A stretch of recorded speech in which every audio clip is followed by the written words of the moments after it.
Rated T for Teen.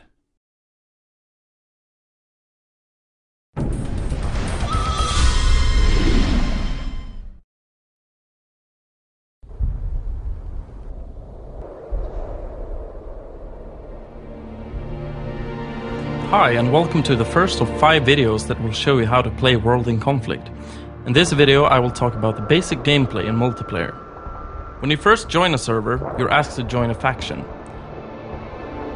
There are always 2 sides to choose from, and you can either select the side by yourself or click on automatic team to join the team with the least number of players. After choosing a faction, you pick the role you will be playing in the game. The game consists of 4 different roles. We have infantry for soldiers, trucks and jeeps, support for various supportive vehicles, armor for tanks and APCs, and air for helicopters of different kinds. All these roles have their own strengths and weaknesses, but for this demo I'll be showing you some tanks. When you've selected your role, you're shown an overhead view of the battlefield. See this area down here? This is the area where I can place my drop zone. I can place my drop zone anywhere within its borders. The area can also change during the game and looks different depending on the map. This is called the mega map. You can go back to this view at any time in the game. Now as I place the drop zone, the camera is instantly going down to the battlefield in all its glory.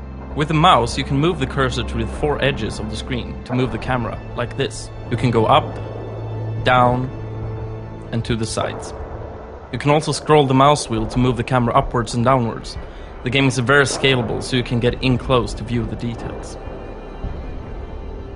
By pressing and holding the mouse wheel down, you can also look around freely, using mouse look.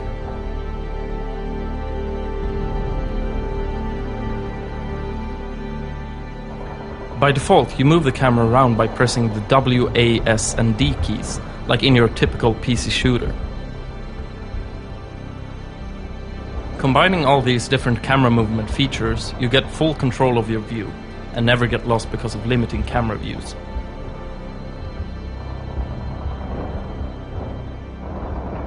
But we're not here on a vacation, we're here to fight a war, and to do that we need some units.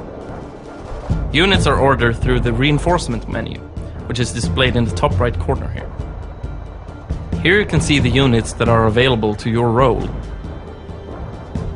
Each role has unique types of units. But you can also click these tabs to see units from other roles that are available to you. As you can see, not all units are available, and that's because they're exclusive for their particular role. Since I'm playing armor, I get all the tanks and APCs available. Right at the top you can see your reinforcement points, which are used to purchase units. Click on one unit and the points will be temporarily drawn from your point bank. You can see the units you plan to order down at the bottom here. To cancel it, just click on them and the points will be returned. You can combine these points however you want, and you can even combine units from different roles. But it's worth noting that the units outside of your role are more expensive, and that it can weaken the properties of your role for the team.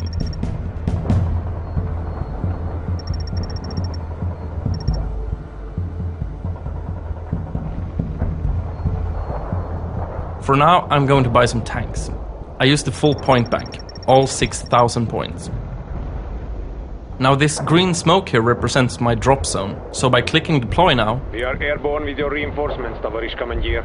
I order the cargo plane to drop my stuff on my drop zone. We can see it come here in the distance.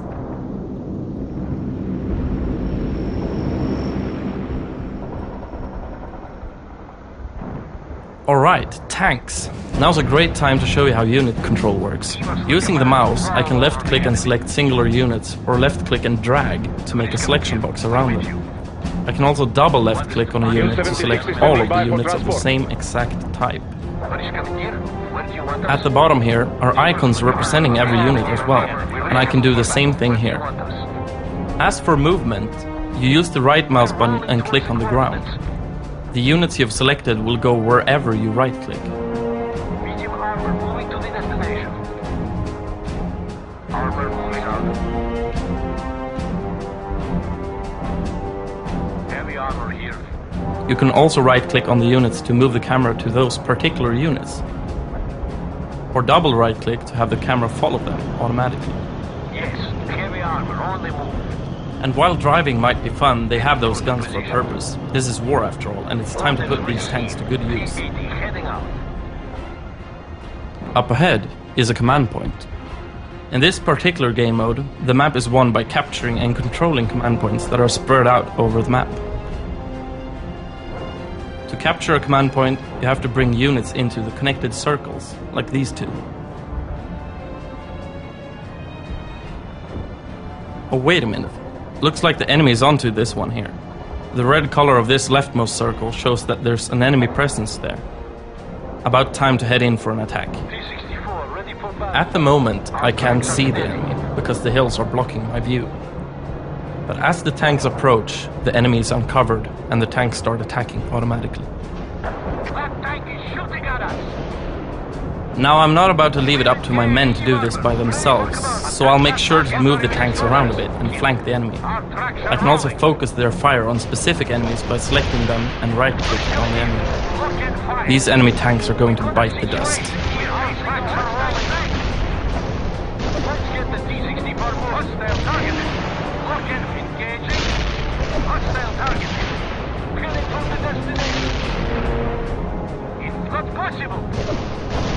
Now I can see the circle turn green as the enemy is gone and my units take the center of it. But that's not enough. To fully capture the command point, I have to capture both connected circles. What is the punch through? We're moving up now.